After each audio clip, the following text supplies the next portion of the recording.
Looking at the spectra, it was immediately obvious that there was something wrong with the system.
We proposed that this BE star is not an outer star that is unrelated to the system, but it is actually moving in orbit with this B-type star.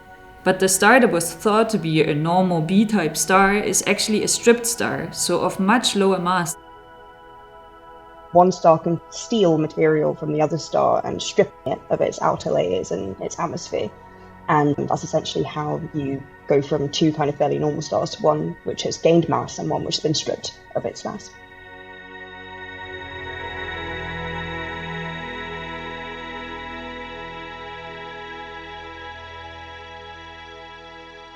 And I realized that this was indeed a viable hypothesis, and it was fairly, at least as likely as ours.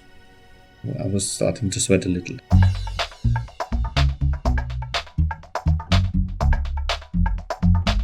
We needed interferometric data, and we all knew that there's only one facility in the world that can get it. We all knew it had to be with the VLT or the VLTI, and we had already actually prepared a proposal when Thomas and his team contacted us, and we were really happy about that because, we don't need to ask for the same data twice on such a competitive telescope. It makes no sense. It was quite obvious that we should work together, and that's why I proposed it. The scientific competition is not about who is getting the data. The scientific competition is on the basis of the data.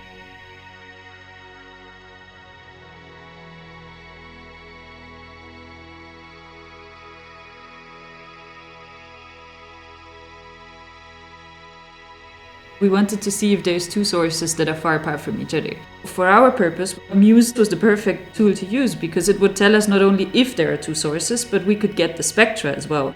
This would immediately tell us if they are far enough apart to resolve them and how far apart are they. Gravity provides additional spectroscopic information to identify which star is which. We got the MUSE data first, if I remember correctly, and then we didn't see the wide companion, and then we needed the gravity data afterwards to check to see if there were two bright stars within the gravity range, and that was the final piece of the puzzle. I joined, I think, the latest. Abigail was using a code I wrote to analyze the gravity data and contacted me to make sure that we explore all the possible ways we can interpret the data.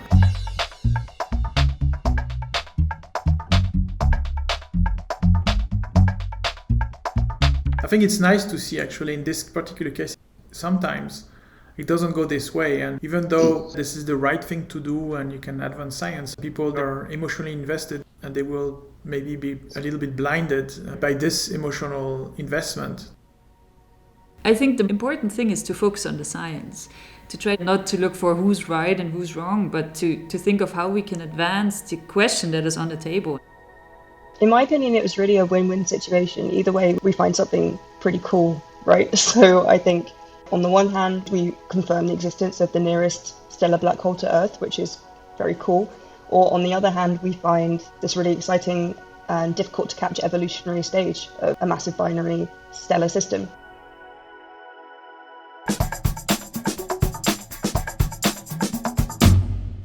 Well, I was the one observing myself, so I saw it the very minute it came in. Looking at the data as it was fresh out of the instrument, I realized that there was no distant companion.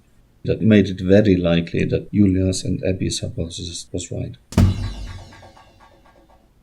Personally, I would have wanted my interpretation to be correct, and scientifically I have to admit that this interpretation is the far more interesting option.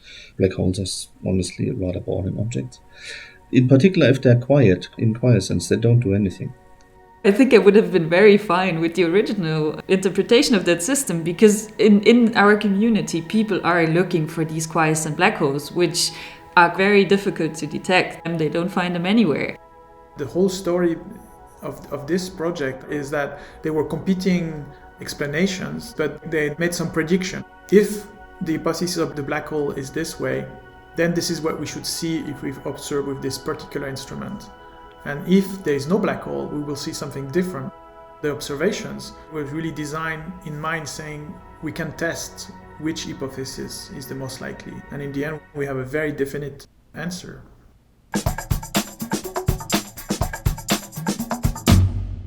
For the original question on the nature of the system, we have reached a satisfying conclusion.